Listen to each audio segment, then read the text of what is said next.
Good morning and good sunshine here in Melbourne.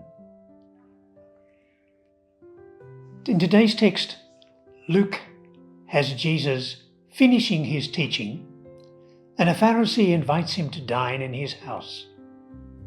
So Jesus goes in, sits down at table, and the Pharisee is fairly perplexed because Jesus did not perform the ritual cleansings of washing his hands up to the elbows and so on.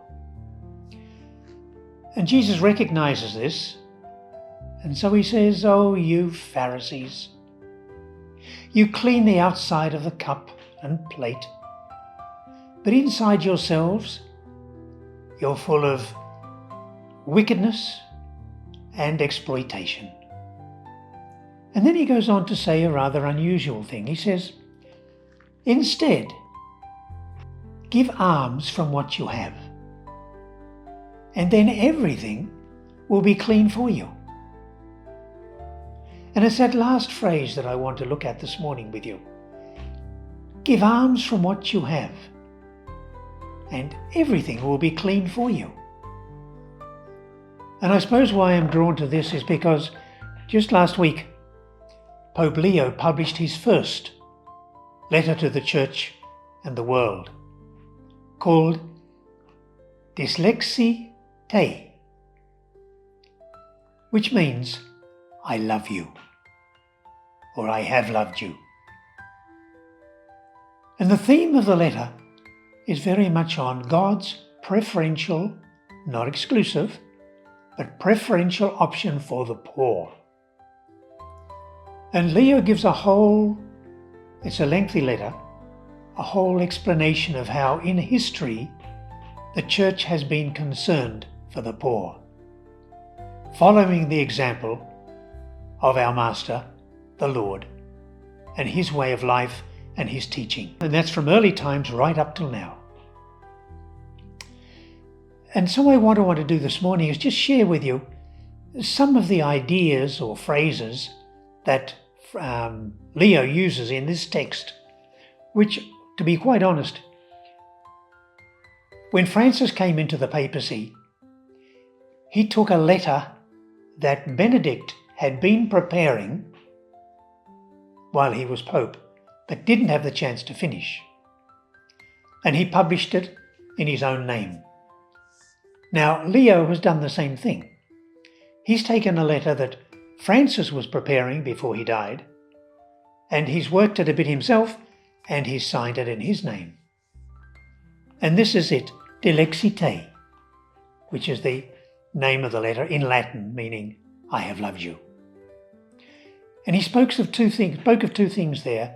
One is of poverty, and the various forms of poverty. And what I want to give you this morning is just 3 quotes from that letter, because he is also quoting some of the church fathers and so on.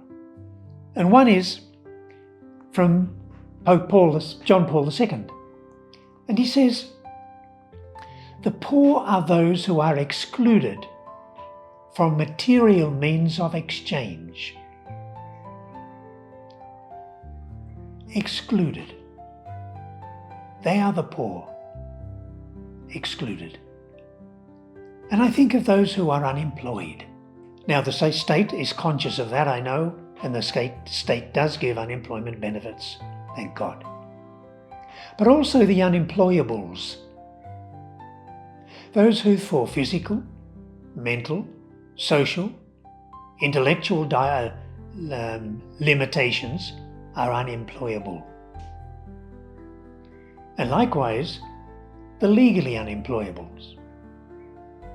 Those like the 6 refugees who are on our property at the moment, legally unemployable. And then another one is loneliness is a major poverty today in the West. And I think it's because of social media, the number of children who suicide, and a large cause of that is loneliness.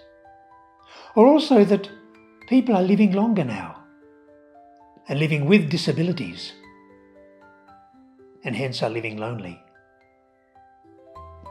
And I'm sure we all know people in our area who are lonely. Another one is inequality. And inequality is a curse, a cause of social sin in our world today. Inequality means that not everybody is equal. Not everybody has equal chance or opportunity. And Jesus was one of his pillars of the kingdom of his Father that he inaugurated was inclusion, encounter, respect. And inequality provokes violence, provokes suicide, and so on. And what the sad thing, I think, today in our society is to say that inequality is lauded in some parts. That it's laudable that some people are bigger and better and have more privilege than others. And that is not Jesus' message. In fact, I think of the Jesus message, I was hungry and you gave me to eat. I was thirsty and you gave me to drink. Yeah. Okay, and then the almsgiving, which is another factor in this letter, Dilexi Te. And almsgiving, give from what you have, the gospel says in today's reading. And so we have poverty is not a problem to be solved, but it's a people to be welcomed. And I think that's something we really could look at and listen to today. Problem is not an academic problem to be solved. No, it's people to be welcomed, respected, met, engaged. And then the final one, and I forget who it's from, but when we touch the body of the poor, we touch the flesh of Christ. I think that's powerful. And I think it's so true. If we take the incarnation seriously, if we take seriously the fact that God loves all his creatures, all his creation, and we are all welcomed, we are all identified with because of this, the process of redemption that Jesus engaged in as one of us. Okay, so don't forget, we are called to respect or to appreciate or to live God's preferential option for the poor. And the poor come in many, many disguises in our times. Okay, take care. We'll see you next week. God bless.